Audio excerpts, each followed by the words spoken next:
I wanted to provide you a very quick side note for the Youth Soccer Playbook, Boys and Girls Edition. I did talk about it specifically in the Boys Edition. I did not in the Girls Edition.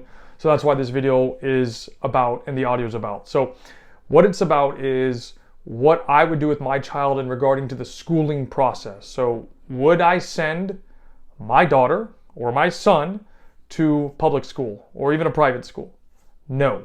Once first grade happens, my plan would be to put her or him into homeschooling or virtual school, probably virtual school. And the reason why I would do that is because I feel like the current model of public school or even just school in general is outdated.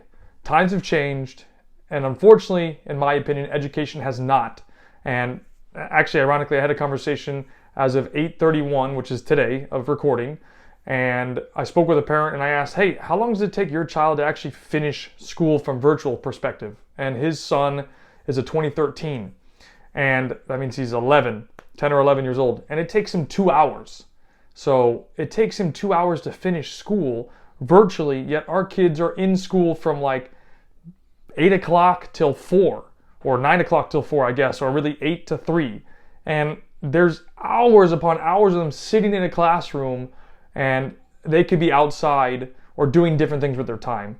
So just for reference, my son or daughter, through the Youth Soccer Playbook, would do virtual school, maybe homeschool, but either way, the majority of the time would not even be in school. They would do their core classes, what they need to do from a virtual perspective, and then move on with their day. And we can teach them a bunch of other stuff, even real life application details. For example, what I've noticed today is a lot of players, or just children in general, struggle, and this is something that happened with me actually, with verbal communication. You know, being able to bounce ideas off other people, or have a conversation, or debate, or anything like that. Like, I wasn't taught those things. I didn't know how to do that in front of somebody.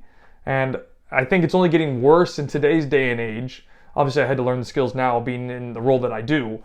But the point is, when I was a child, I struggled with direct face-to-face communication, and that's something that we can develop.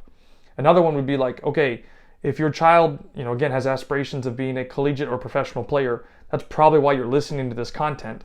And none of them, or most of them I should say, are afraid of an interview, to sit there and have a conversation on camera or on an audio tape or something, and they don't want to do that. If they're going to get to those type of levels, they have to get over that fear immediately. And these are things that you can work on when the child, like my son or daughter, is in virtual or homeschool. So you can control the environment, we can control the developmental process. We could say, hey, for example, these are the core schooling things you need to get done from virtual school, but these are the 3 or 4 other electives or points we need you to work on. And here are the courses to do so, or whatever, and do them on your own time.